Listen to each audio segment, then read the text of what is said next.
आप रिजर्वेशन अगर आपने वाकई में जो लोग हैं जो आर्थिक तौर पे कमजोर हैं तो हमारे यहाँ धारा 41 है डायरेक्टिव प्रिंसिपल्स के अंदर जिसमें काम करने का अधिकार, आप काम करने का अधिकार दे दीजिए ना। ये सुप्रीम कोर्ट और हाई कोर्ट के जज इनको जब भी कोई गैर कानूनी और मसावत और इक्वालिटी के खिलाफ कुछ करना होता है तो एकदम डायरेक्टिव प्रिंसिपल्स। तो इतिहास में पहली बार कॉन्स्टिट्यूशनल बेंच के सामने, इतिहास में भारत स्वतंत्रता के इतिहास में पहली बार हुआ है कि भारत के इतिहास में कॉन्स्टिट्यूशनल बेंच का मतलब होता है 3, 5, 7, 9 की बेंच, जिसके जस्टिस नजीर जो हिंदुत्व के काफी करीब माने जाते हैं वो उसके बेंच के अध्यक्ष हैं। तो उन्होंने शुरू की सुनवाई। अचानक अटॉर्नी जनरल खड़े हो गए, अपना वेंकट रमनी साहब ने कहा कि मैं बहुत माफी चाहता हूं, मुझे 1 हफ्ते का टाइम दे दीजिए इसमें एफिडेविट देने में। 2-3 जज परेशान हो गए कि आज तक ऐसा हुआ नहीं, क्या हुआ। श्याम दीवान जो मशहूर वकील थे जो इसके खिलाफ बोले थे, उन्होंने कहा सर ऐसा कभी इतिहास में नहीं हुआ, आप बातचीत चलाएं। जस्टिस नजीर साहब ने 24 तारीख का दिन दे दिया। वो 1 हफ्ता मांग रहा था, इन्होंने 24 दिन दे दिए। यानी सरकार को जरा सा लग रहा था कि ये फैसला उनके खिलाफ जा सकता है, क्योंकि उसको कोई भी कॉमन सेंस वाला और अकलमंद जज जो है उसको ओके नहीं करेगा। और हाई कोर्ट, सुप्रीम कोर्ट लगातार कहती रहती हैं, सरकार को बताती रहती हैं कि आप यूनिफॉर्म सिविल कोड क्यों नहीं बना रहे हो। हालांकि अगर जरा सी भी ईमानदारी सुप्रीम कोर्ट हाई कोर्ट में है तो वो ये कहें कि ये रहा यूनिफॉर्म सिविल कोड का प्रारूप और इसको लागू करो, तो सुप्रीम कोर्ट हाई कोर्ट को बंद कराना पड़ जाएगा। शायद इस तरह के हालात हो जाएंगे।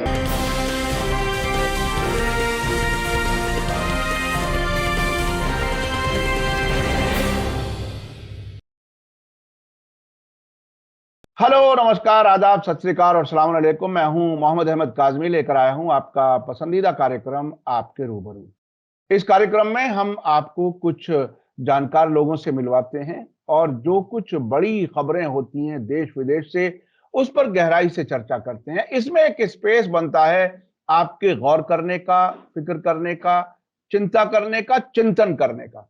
ये इसकी असल जो जो जो आउटकम होता है इस बातचीत का, वो ये होता है कि देश के लोग कुछ संजीदगी से, सीरियसनेस के साथ गौर करें कि आखिर देश किस तरफ जा रहा है।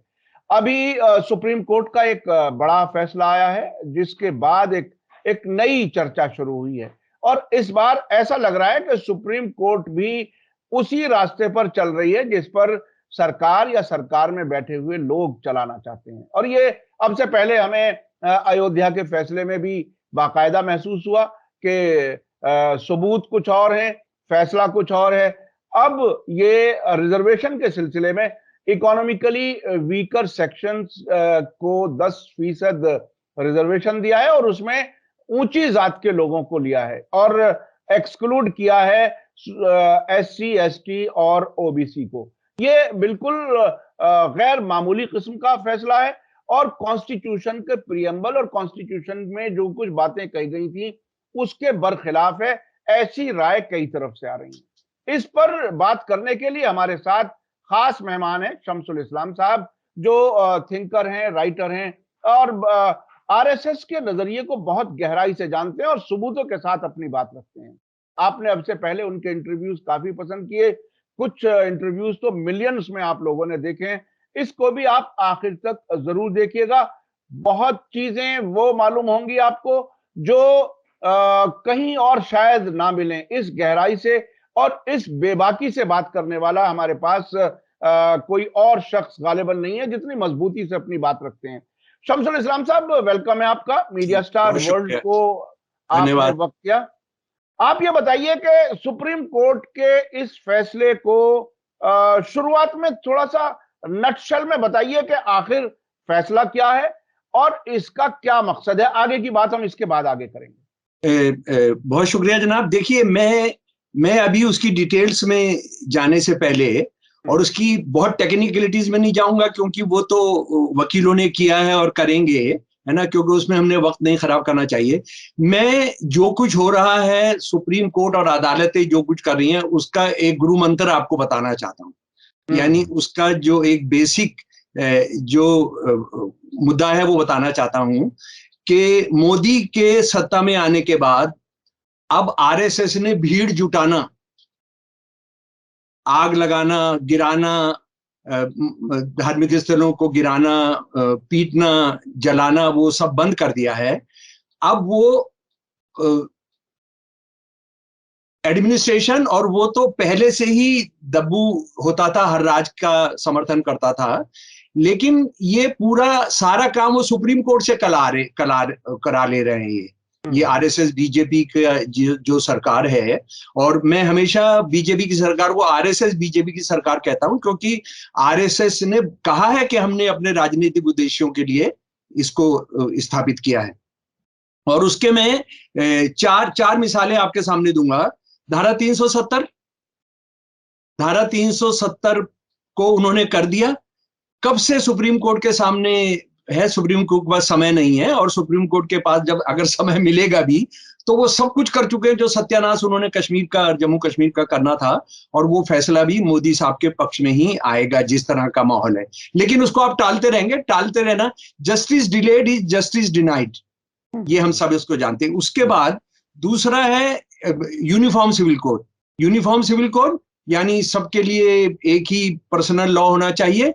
ये भी उनका जो बहुत बुनियादी हुआ, और उसको ये सोचते हैं कि उससे ये मुसलमानों को पीटने का मौका मिलेगा, लेकिन ये सारे जो माइनॉरिटीज और हिंदू धर्म में भी जो अलग अलग रिवाज हैं उसको खत्म करने का, और ये देश उस पर विद्रोह कर देगा। लेकिन फिलहाल तो मुसलमानों के खिलाफ है, और हाई कोर्ट, सुप्रीम कोर्ट लगातार कहती रहती हैं, सरकार को बताती रहती हैं कि आप यूनिफॉर्म सिविल कोड क्यों नहीं बना रहे हो।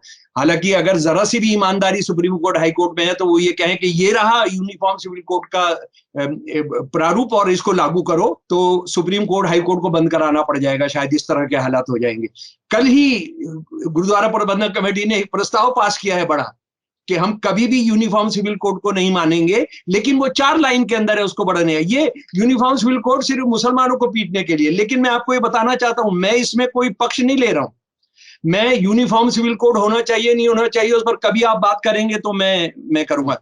मैं इस बात को भी मानता हूं कि जो अभी पर्सनल लॉज हैं वो औरत के खिलाफ हैं, वो औरत के खिलाफ है। लेकिन मैं ये भी जानता हूं कि अगर मुस्लिम पर्सनल लॉ की एक चीज अगर हम अपने देश में लागू कर देंगे, वो ये है कि बेटियों को और बीवी को अधिकार, तो वो हिंदुस्तान के अंदर बहुत क्रांतिकारी काम होगा। आप मुस्लिम पर्सनल लॉ की अच्छी चीजें हमने भुला दी हैं। तो वो देखिए, वो सुप्रीम कोर्ट, हाई कोर्ट के थ्रू हो रहा है। उसके बाद बाबरी मस्जिद आप उसको गिराकर, आप हजारों लोगों की हत्याएं कराकर, करोड़ों करोड़ों रुपए की संपत्तियों को जलाकर आप वहां पर मंदिर नहीं बना पाए थे। वो सुप्रीम कोर्ट ने एक दिन एक फैसले में कर दिया। और ये बड़े मजे की बात है कि सुप्रीम कोर्ट का चीफ जस्टिस जा रहा होता है, वो एक ऐसा फैसला करता है कि वो सब कुछ उल्टा कर देता है। और वो आप जानते हैं कि सुप्रीम कोर्ट ने ये फरमाया कि वहां पर कोई मंदिर नहीं था, वहां कोई राम जन्मभूमि नहीं थी जिस पर ये मस्जिद बनाई गई कभी उस जमाने के अंदर, बाबर के बाद, बाबर के जमाने में। और गोस्वामी तुलसीदास जो उसके 45 साल के बाद सारा राम की कथा लिख रहे हैं, उन्होंने भी कहीं पर जिक्र नहीं किया कि ये राम जी के जन्म स्थान को तोड़कर ये बनाया गया। लेकिन उसके बावजूद पतनाला वहीं रहेगा। हिंदुत्व का जो कहना था कि वो मस्जिद उन क्रिमिनल्स को दी जाएगी, उन लोगों को दी जाएगी जिन्होंने गिराया था, यानी विश्व हिंदू परिषद को दी गई जिन्होंने उसको गिराया था। और अब ये मामला रिजर्वेशन का है, और हम इसी पर फोकस करेंगे। रिजर्वेशन के खिलाफ आरएसएस हमेशा से है, क्योंकि आरएसएस ये मानती नहीं है कि हिंदू समाज में अनटचेबिलिटी है। और आरएसएस हमेशा ये कहती है कि हिंदू धर्म का मतलब है वर्ण सिस्टम, यानी 4 जातियां, और जो सबसे नीची जाति है उसका काम है बाकी 3 जातियों की सेवा करना। और इसीलिए जिस दिन 26 नवंबर 1949 को भारत की संविधान सभा ने संविधान पास किया, 4 दिन के बाद आरएसएस ने एडिटोरियल लिखा कि हमको मनुस्मृति चाहिए। और मनुस्मृति पर हम लोग बहुत बात कर चुके हैं, जिसमें हिंदू औरत और जो शूद्र हैं उनको इंसान रहने का भी उनको हैसियत उनको नहीं दी गई है। तो ये रिजर्वेशन को लेकर, और वो ये मानते ही नहीं है। और उसका मैं आपको एक उदाहरण बताऊंगा, जो अभी हम जब सुप्रीम कोर्ट के जजमेंट पर आएंगे तो सुप्रीम कोर्ट के एक जज ने रिजर्वेशन क्यों नहीं होना चाहिए, उसको खत्म करना चाहिए, लगभग इनको कोट किया है। ये बंच ऑफ थॉट है हिंदी में, विचार नवनीत गोलवलकर साहब का। डॉक्टर अंबेडकर ने अनुसूचित जाति के विशेष अधिकार का प्रावधान 1950 में हमारे गणतंत्र की स्थापना से मात्र 10 वर्ष की अवधि के लिए किया था, परंतु इसे निरंतर बढ़ाया जा रहा है। केवल जातिगत आधार पर अनवरत विशेष अधिकार उनमें पृथक समूह बने रहने की निहित स्वार्थ भाव पे जगाने का बाध्य होंगे। इस कारण शेष समाज के साथ उनकी एकात्मा को क्षति पहुंचेगी। एग्जैक्ट यही शब्द, शब्द ब शब्द, लफ्ज ब लफ्ज वो महेश्वरी ने कहे हैं, जो जस्टिस है, या शायद बेला जी ने कहे हैं। हम आएंगे, अभी उस पर आएंगे, तो साथी लोग उसको कंपेयर कीजिएगा। तो ये रिजर्वेशन जिसको वो खत्म नहीं कर सके, दलितों के प्रोमोशन में रिजर्वेशन को खत्म किया था, सारे देश में हंगामा हो गया था, उन्होंने वापस लेना पड़ा था, मोदी सरकार ने वापस लेना पड़ा था उसको, आपको याद होगा, हमारे दोस्तों को याद होगा। लेकिन जब वो उसको नहीं करा पाया तो मोदी आ गया, मोदी अपने असली खेल पर आ गए और उन्होंने धोबी पाट लगाया कि अपनी सुप्रीम कोर्ट तो है ही, अपनी सुप्रीम कोर्ट तो है ही, तो सुप्रीम कोर्ट से उन्होंने उस काम को करा लिया। और यहां पर मैं बताना चाहता हूं कि हम में से बहुत सारे लोग इस बात को लेकर खुश हो रहे हैं कि ये 2 जजेस ने डाइसेंट दिया है, वो बहुत अच्छा डाइसेंट है और वो बहुत क्रांतिकारी बातें भी कही है, लेकिन बेसिकली उन्होंने भी इस बात को माना है कि इकोनॉमिक आधार पर रिजर्वेशन हो सकता है और उसको सरकार को उसको खत्म करने का अधिकार है। अब जनाब, मैं जरा जो दोस्त सुनने वाले हैं या जो आलोचक भी हैं सुनने वाले, मैं उनके सामने जरा सा एक बात ये बताना चाहता हूं, रिजर्वेशन किस चिड़िया का नाम है, इसको जरा सा हमको समझना चाहिए। रिजर्वेशन एक अस्वस्थ समाज का लक्षण है। ये किस सिम्टम क्या है कि समाज में गैर बराबरी है, और समाज में गैर बराबरी इस तरह की है कि आप उसको पाट नहीं सकते किसी भी तरह से, आपने उसको और वो सामाजिक बराबरी जो है, वो जो गैर बराबरी है वो हजारों साल से चली आ रही है, और उसको पूरा करने के लिए आपने कुछ मदद करनी पड़ेगी। मैं उसका एक उदाहरण देता हूं जो अपनी क्लास में 40 साल में देता रहा, क्योंकि वहां भी रिजर्वेशन के विरोधी बच्चे आते थे, बच्चियां आती थीं, और मैं उनको बताता था कि देखिए, जैसे मान लीजिए हम एक 500 गज की दौड़ रख रहे हैं, 500 गज की हम दौड़ रख रहे हैं, एक ही दौड़ की जगह है, एक ही नियम है, एक ही इनाम है जी, और उसमें कुछ लूले हैं, कुछ लंगड़े हैं, कुछ नाबीना हैं, कुछ बिना आंख के हैं, है ना, कुछ दिमागी तौर पर कमजोर हैं, ठीक है, और कुछ ने ऐसे कपड़े पहने हुए हैं कि उनको बदबू आएगी तो उनको जो दौड़ लाए उनको लात मार के बाहर कर देगा, ठीक है। अब आप ये बोले कि हमने दौड़ कराई और हमने जीतने वाले को इनाम दे दिया, ये तो धोखा हुआ, ये तो बहुत जबरदस्त बेईमानी हुई। और इसको आइंस्टीन ने इसको बहुत जबरदस्त तरीके से कहा, जो मशहूर साइंटिस्ट थे, अगर आप ये कहें कि भाई वो साइंटिस्ट नहीं थे तो अलग बात है, उन्होंने कहा कि आप एक पेड़ पर चढ़ने का मुकाबला कराएं जी, वो कंपटीशन कराएं, और उस पेड़ पर चढ़ने के मुकाबले में आज आप मछली से कहें, उसने भी जाना है, उसने भी उसमें शामिल होना है, तो आप जो है, इसका मतलब है कि आप मछली के साथ नाइंसाफी कर रहे हैं। आप जो है, आपने पहले से तय किया हुआ है कि आपने किन को जितवाना है, उसमें हाथी भी नहीं चढ़ पाएगा, उसमें कोई नहीं चढ़ पाएगा, उसमें बंदर चढ़ पाएगा, उसमें लंगूर चढ़ पाएगा, उसमें चीता चढ़ पाएगा। तो ये हमने, मेरे प्यारे दोस्तों, और बहुत सारे बहुजन और बहुत सारे माइनॉरिटी के साथी भी इस गलत फहमी में रहते हैं कि रिजर्वेशन जैसे कोई उनके हथियारों को हनन कर रहा है, उनसे नौकरी छीन ले रहा है। इसका सिद्धांत समझिए, इसी वजह से आप औरतों को सीट रिजर्वेशन देते हैं, इसी वजह से आप औरतों को जो है, उनकी एक खास प्रॉब्लम होती है तो 3 महीने की उनको आप मैटरनिटी लीव देते हैं हम या नहीं देते हैं? आप उसको इसीलिए देते हैं, हालांकि उसको आप खत्म कर रहे हैं, लेकिन ये इसीलिए करते हैं। और अगर हजारों साल से वो चल रहा हो तो आप क्या करेंगे? आपने उसको करना पड़ेगा। और यानी आप जो है, और अगर ये तो हम मैटरनिटी का देते हैं, हम आपको बीमार होने पर आपको देते हैं, छुट्टी देते हैं, एक्स्ट्रा ऑर्डिनरी लीव देते हैं। आप ऊंची जात के लोगों को भी यूनिवर्सिटीज के अंदर पढ़ाई के लिए आप जाना चाहते हैं, आपकी परमानेंट नौकरी है लेकिन आप देते हैं उनको, कहते हैं भाई ठीक है आपने विकास करना है पढ़ाई का, इंटेलेक्चुअल, तो आप जाइए। तो ये कोई पहली बार नहीं हो रहा था, लेकिन जिसमें हजारों साल से हो रहा है। और उसका 46 के अंदर जब पंडित जवाहरलाल नेहरू ने उद्देश्य प्रस्ताव, ऑब्जेक्टिव रेजोल्यूशन, जो भारत के संविधान का प्रियम्बल का आधार बना, जो भारत के संविधान का, जिसको आप प्रियम्बल का मतलब होता है उसका निचोड़ जो है, वो उसके अंदर जयपाल सिंह जो आदिवासियों के थे, जरा पहले मैं आपको उसको अंग्रेजी में पढ़ रहा हूं, उसका हिंदी कर दूंगा। Sir, I am proud to be, he is addressing to the president of the assembly who was doctor Rajendra Prasad. Sir, I am proud to be a jungli, that is the name by which we are known in my part of the country. हम आदिवासी तो बड़ा तमीज का बोलने लगे, उनको जंगली बोला जाता था। जैसे हम शूद्रों को हरिजन बोल दिया, हरिजन बोल के जैसे उनकी स्थिति बदल गई। अरे ब्राह्मणों को हरिजन बोलो ना, क्योंकि हरि के असली जन और उसको एक्सप्लेन करने वाले तो ब्राह्मण हैं।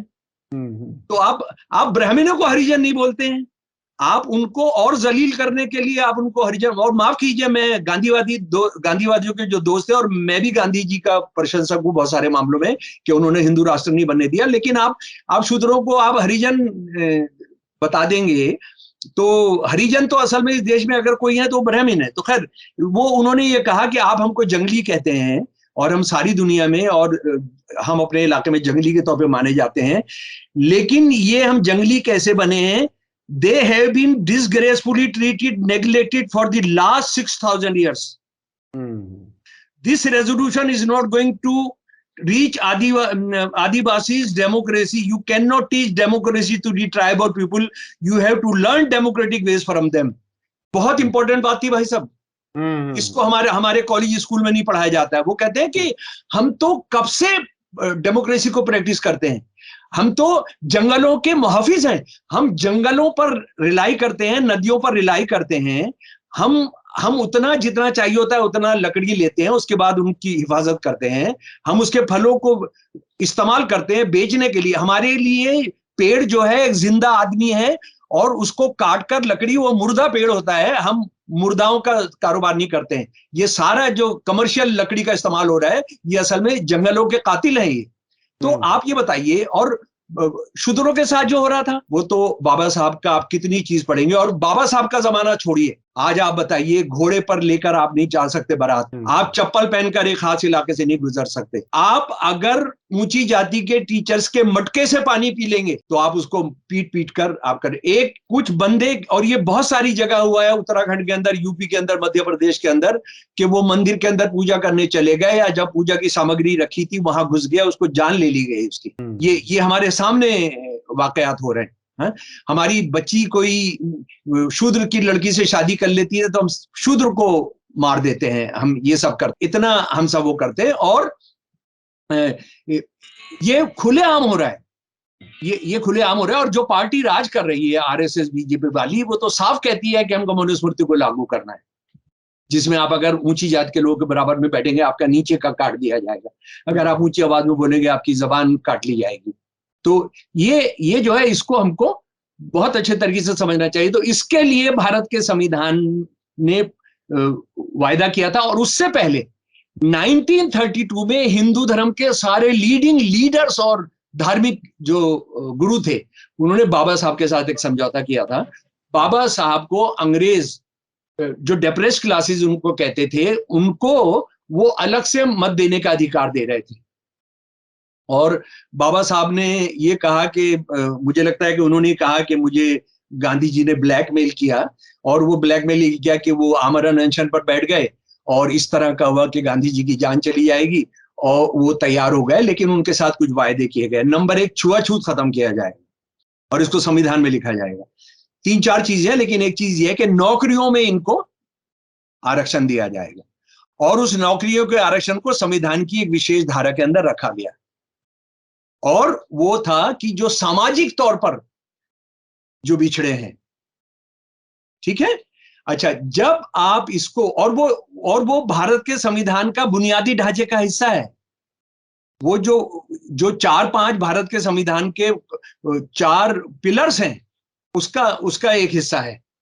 और आप पहली बार इतिहास में, भारत के इतिहास में पहली बार, ये जो बहुत मशहूर सोशियोलॉजी के प्रोफेसर हैं दिल्ली यूनिवर्सिटी के, उन्होंने इस बात को बहुत साफ करके लिखा है कि ये जो है, ये देशपांडे जी, सतीश देशपांडे जी, उन्होंने बहुत साफ करके लिखा है कि भारत के इतिहास में पहली बार एक ऐसा काम किया गया है जिसने पूरे संविधान का सत्यानाश कर दिया है। आपने कहा है कि आपकी आर्थिक, जो आपका आर्थिक आपकी कमी है उसके आधार पर होगा। इसकी देखिए बहुत बहुत गंभीर इसकी दिक्कतें हैं। और ये सुप्रीम कोर्ट के जस्टिस जो ये इकोनॉमिक आधार पर रिजर्वेशन की बात कर रहे हैं, वो इतना, मतलब इतनी टोपी पहना रहे हैं, माफ कीजिएगा मैं दिल्ली की जबान में आपसे बोलूंगा, वो टोपी पहना रहे हैं। बात ये है कि आप रिजर्वेशन, अगर आपने बाकी में जो लोग हैं जो आर्थिक तौर पे कमजोर हैं, तो हमारे यहाँ धारा 41 है डायरेक्टिव प्रिंसिपल्स के अंदर, जिसमें काम करने का अधिकार, आप काम करने का अधिकार दे दीजिए ना। ये सुप्रीम कोर्ट और हाई कोर्ट के जज, इनको जब भी कोई गैर कानूनी और मसावत और इक्वालिटी के खिलाफ कुछ करना होता है, तो एकदम डायरेक्टिव प्रिंसिपल्स जिनको कोई नहीं पूछता उनके लिए बनाए गए थे। देखिए डायरेक्टिव प्रिंसिपल्स कैसे रखे गए, डायरेक्टिव प्रिंसिपल्स इसलिए गए, फंडामेंटल राइट्स इसलिए रखे गए कि सबसे पहले आपने पहले कदम, डॉक्टर अंबेडकर ने कहा ये कि पहला कदम ये है कि हम पॉलिटिकल इक्वालिटी दे रहे हैं, लेकिन अभी फौरन जो है सोशल इकोनॉमिक इक्वालिटी देना मुमकिन नहीं है, वो हम डायरेक्टिव प्रिंसिपल्स में लिख दे रहे हैं। और ये कंपलसरी किया कि राज्य अपने कानून और नियम बनाते हुए उनका ध्यान रखेगी। सुप्रीम कोर्ट और हाई कोर्ट के जस्टिस को यूनिफॉर्म सिविल कोड तो डायरेक्टिव प्रिंसिपल्स में याद आता है, उनको काम करने का अधिकार याद नहीं आता है। उनको यह अधिकार नहीं आता है कि डायरेक्टिव प्रिंसिपल्स में यह लिखा गया है कि जो भी पुरानी इमारतों को नुकसान पहुंचाएगा उसके खिलाफ एक्शन लिया जाएगा। यहां तो जो पुरानी इमारतों को गिराते हैं उनको आप प्रधानमंत्री और उप प्रधानमंत्री बना देते हैं। ये हम सारा देख रहे हैं। और फैजान मुस्तफा साहब ने एक बहुत अच्छी बात कही है इस बीच में। उन्होंने कहा है कि ये बंदे जो हैं, जो सुप्रीम कोर्ट के तीनों जस्टिस, जो ये कह रहे हैं कि रिजर्वेशन का एक सीमा होनी चाहिए, और अगर आप चाहें तो मैं पढ़कर सुना देता हूं जी। उसमें ये उन्होंने कहा, reservation is not an end, it is a means. It should not be allowed to become a vested interest.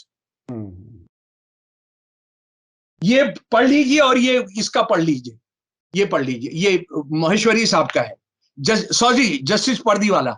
Justice Pardiwala जी है, बहुत क्रांतिकारी, मैं इन ब्रैकेट कह रहा हूं, फैसले देते हैं। आप इन्होंने कोट किया है, ये इस बंदे ने जरूर बंच ऑफ थॉट और ये पढ़ा हुआ है कि ये वेस्टेड इंटरेस्ट बन गया है रिजर्वेशन करना।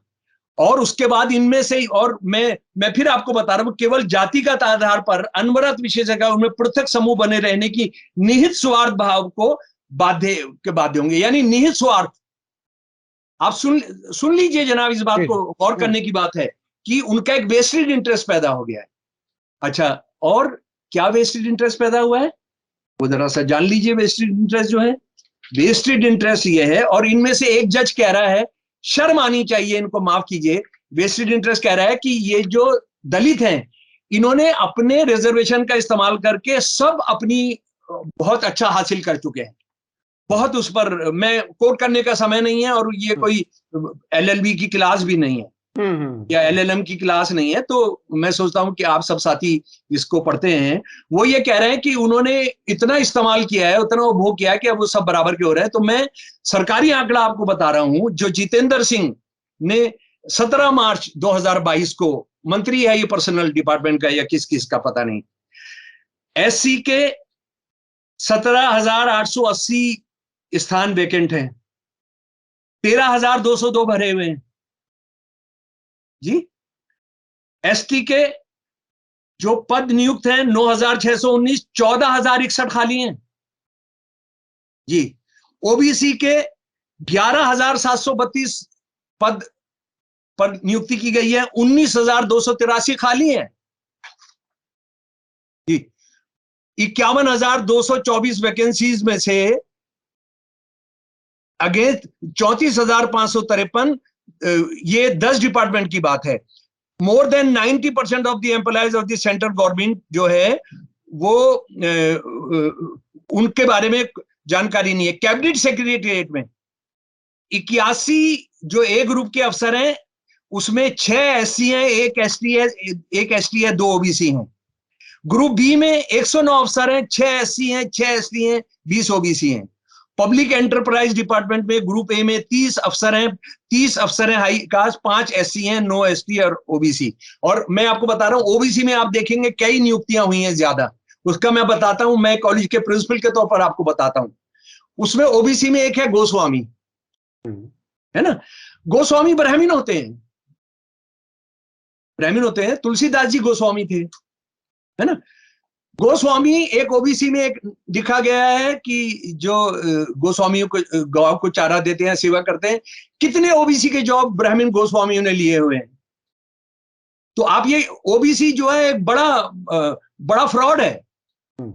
ओबीसी बहुत बड़ा फ्रॉड है, तो इसको हमको ध्यान रखना है। यानी सुप्रीम कोर्ट का जज, शायद मैडम है जो कह रही हैं, बेला मैडम या कोई और होंगे, माफ कीजिएगा, नाम पर मत जाइएगा, कि वो ये कह रही हैं कि ये तो सब इस्तेमाल करके बराबर में आ ही गए हैं, ये बराबर में आ गए हैं, तो इनको अब रिजर्वेशन की जरूरत नहीं है।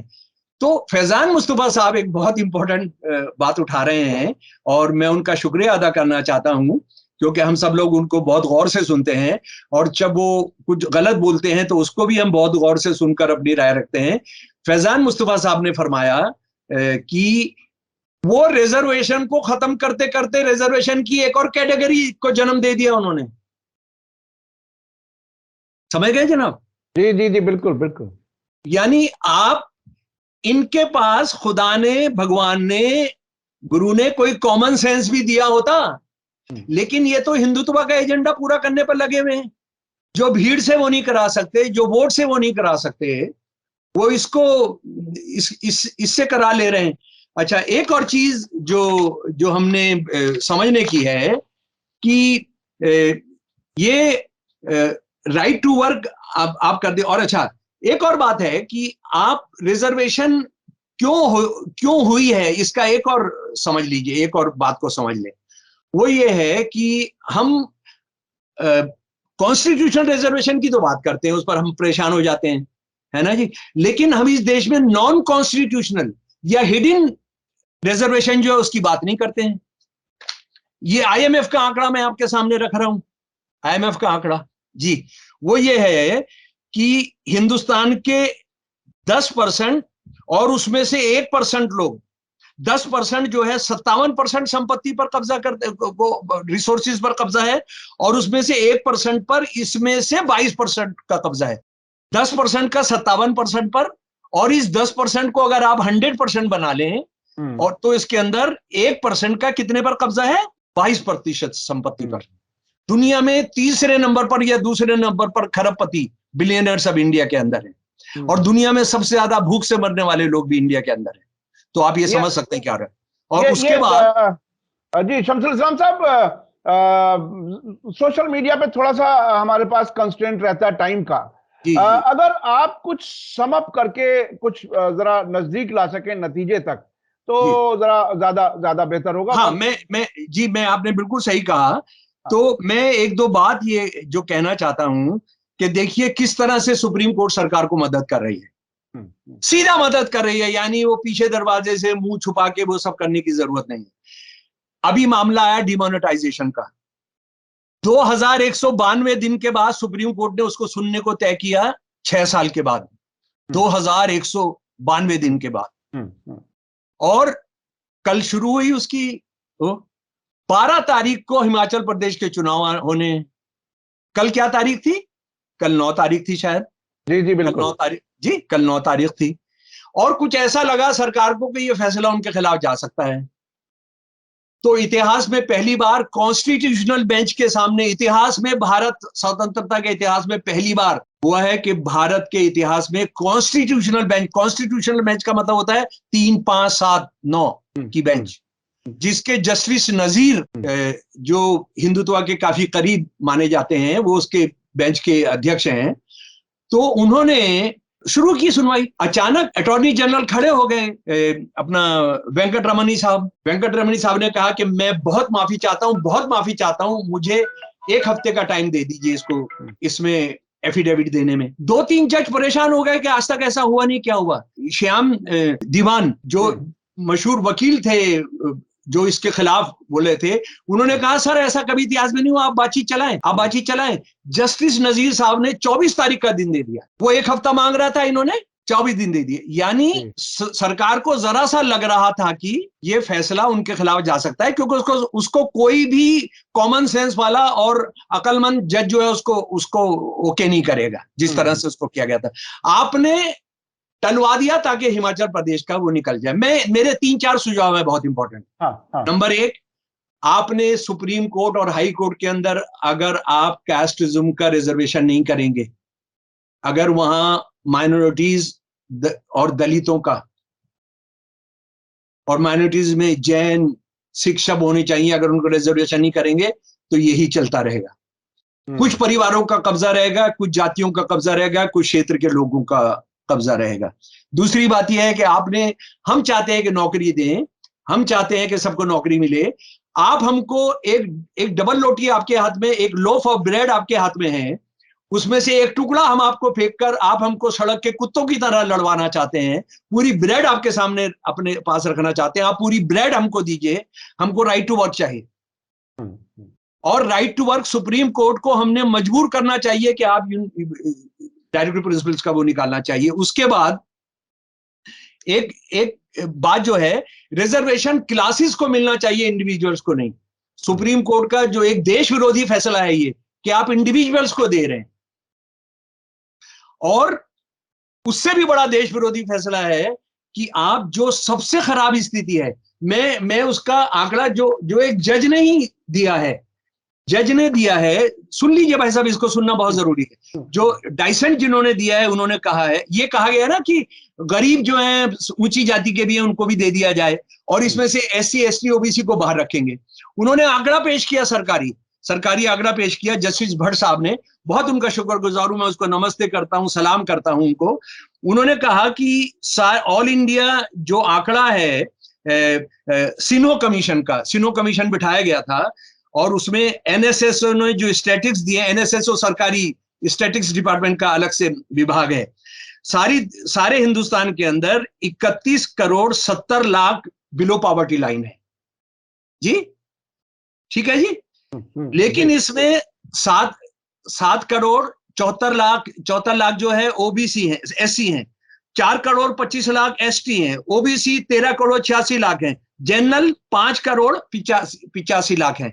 यानी 5 करोड़ 85 लाख लोग गरीबी की रेखा जो सरकार ने निर्धारित की है उसके अंदर है, उसके लिए आप उनको रिजर्वेशन दे रहे हैं। और उस रिजर्वेशन से जो 90% जो आर्थिक तौर पर बिलो पॉवर्टी लाइन है, आप उनको बाहर कर दे रहे हैं। राष्ट्र विरोधी, समाज विरोधी फैसला है, और ये इसका जवाब जस्टिस भट्ट देना चाहिए। अरे आप इसको टाल नहीं सकते थे, इसको भी टलवा देते कि भाई ये हमारी समझ में नहीं आ रहा है। और 3-2 का देश की किस्मत को तय करने वाला जजमेंट जो होता है, उसमें ये 3-2 से नहीं होता है, ये 1-4 से होता है, ये यूनानिमस होता है। ये सारे मामले यूनानिमस होने चाहिए। इनको ईमानदारी थी, अगर इनको RSS का एजेंडा पूरा नहीं करना था तो इन्होंने ये कहना चाहिए था, we refer this to 9 bench, जैसे हिंदुत्व के मामले पर किया हुआ है। हिंदुत्व के मामले पे बेंच का एग्रीमेंट नहीं हुआ, उन्होंने कहा, बहुत सारे RSS वाले बोलते हैं हिंदुत्व पर सुप्रीम कोर्ट का फैसला आ गया, नहीं आया है। वो बड़े बेंच को रेफर किया गया, और बड़ा बेंच उसको सुनने को तैयार नहीं है, क्योंकि हिंदुत्व पर जिस दिन डिस्कशन हो गया उस दिन RSS और हिंदुत्व का जो है, इनका जो इन्होंने खाल पहनी हुई है भेड़ की, वो उतर जाएगी। तो मेरा ये कहना है कि आप उसको वो करिए, और टुकड़ा नहीं, हम पूरी रोटी लेंगे, इसको बात समझना चाहिए। और पूना पैक्ट को नहीं मरने दीजिए, उसकी कब्र मत खुदने दीजिए, प्रीएम्बल की कब्र मत खुदने दीजिए। भारत जिस वजह से आज तक बचा हुआ है वो कि सोशल यूनिटी रहे, कम्युनल यूनिटी रहे, इसको आप उस रास्ते पर मत लेकर जाइए, हिंदुत्व के रास्ते पर मत लेकर जाइए, ये देश तबाह हो जाएगा। बहुत बहुत शुक्रिया। बहुत बहुत शुक्रिया शमसुल इस्लाम साहब, इतनी तफसील से, और आपने जो हकीकत बताई कि हिंदुत्व का प्रोजेक्ट पूरा करने में सुप्रीम कोर्ट मदद कर रही है। ये एक बहुत ही अहम नतीजा है और कॉन्स्टिट्यूशन को एक तरह से किल करने की तैयारी है, जिसमें आपने बताया कि प्रियम्बल को नुकसान पहुंचाया जा रहा है, पूना पैक्ट को नुकसान पहुंचाया जा रहा है, हिंदुत्व के प्रोजेक्ट को सुप्रीम कोर्ट पूरा कर रही है। ये बहुत ही खतरनाक सूरत हाल है। अगर सुप्रीम कोर्ट इस रास्ते पर चलेगी जैसा कि चल रही है अभी, तो देश का क्या होगा? क्या 1947 में जिस तरह से मुल्क को आजाद करने वालों ने ख्वाब देखा था मुल्क को चलाने का, तरक्की का, क्या जो 10-15 साल पहले तक पूरे दुनिया में भारत की जो पहचान थी कि सभी लोग, सभी धर्म के लोग एक साथ रहते हैं बड़े प्यार से, मोहब्बत से, वो सब तबाह होता जाएगा? क्या कुछ है? हम कहां तक इस सब को देखेंगे और कहां तक आगे जाएगा? अभी बहुत ही खतरनाक सूरत हाल है जो कुछ नजर आ रही है। कानून के अंदर रहते हुए, कॉन्स्टिट्यूशन के अंदर रहते हुए, इतनी अहम जो डिस्कशन है, जो बात की गई है शमसुल इस्लाम साहब ने, जी आप कुछ कहना चाह रहे हैं आखिर में? अनटचेबिलिटी को वापस ला रहे हैं। आप ये कह रहे हैं ये रिजर्वेशन है जिसमें से ये लोग बाहर रहेंगे, एक्सक्लूसिविटी। जी जी जी जी, ये यानी भारत के इतिहास में पहली बार हो रहा है जनाब। यानी मनुस्मृति को सुप्रीम कोर्ट के रास्ते से लागू करने का इंतजाम है। और आपने ये भी बताया कि सुप्रीम कोर्ट के जजेस ने बंच ऑफ थॉट पढ़ करके, नतीजा निकाल करके एक कमीशन बिठा लीजिए, एक कमीशन बिठा लीजिए, मुझे फांसी दे दीजिएगा कि ये शब्द ब शब्द, वर्ड टू वर्ड कोट किया है पारदीवाला या पादरीवाला, जो भी उनका नाम है। जी जी जी। तो ये अब हालत यहां तक आ गई है कि सुप्रीम कोर्ट के जज अब बंच ऑफ थॉट के मुताबिक फैसले देने लगे हैं। इसका नतीजा ये है, गौर कीजिए, समझिए, क्या वही लोग जो 50 साल से ज्यादा इस मुल्क के झंडे को ना कबूल किया हो, कॉन्स्टिट्यूशन को कबूल ना किया हो, मनुस्मृति की बात करते हो और मनुस्मृति की लाइन पर ही अब सुप्रीम कोर्ट के जजेस फैसला दे रहे हैं, ये सबूत के तौर पर आपने बताया। और उस कड़ी में डिमोनेटाइजेशन का जो कल फैसला हुआ, वो बिल्कुल हिमाचल प्रदेश के चुनाव को मद्देनजर रखकर उसने मांगा कि एक हफ्ते बाद, क्योंकि 12 को चुनाव है।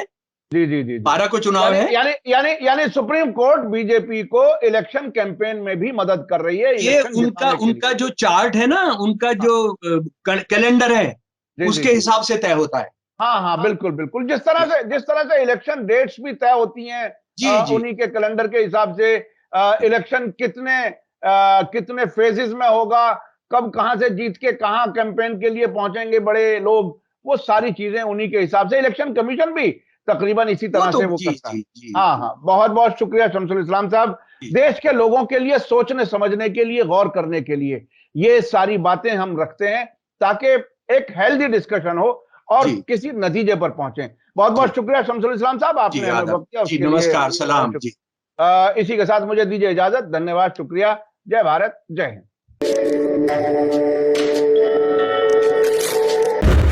मीडिया स्टार वर्ल्ड के और वीडियो देखने के लिए हमारे चैनल को सब्सक्राइब करें और सीधे नोटिफिकेशन पाने के लिए बेल आइकन दबाएं।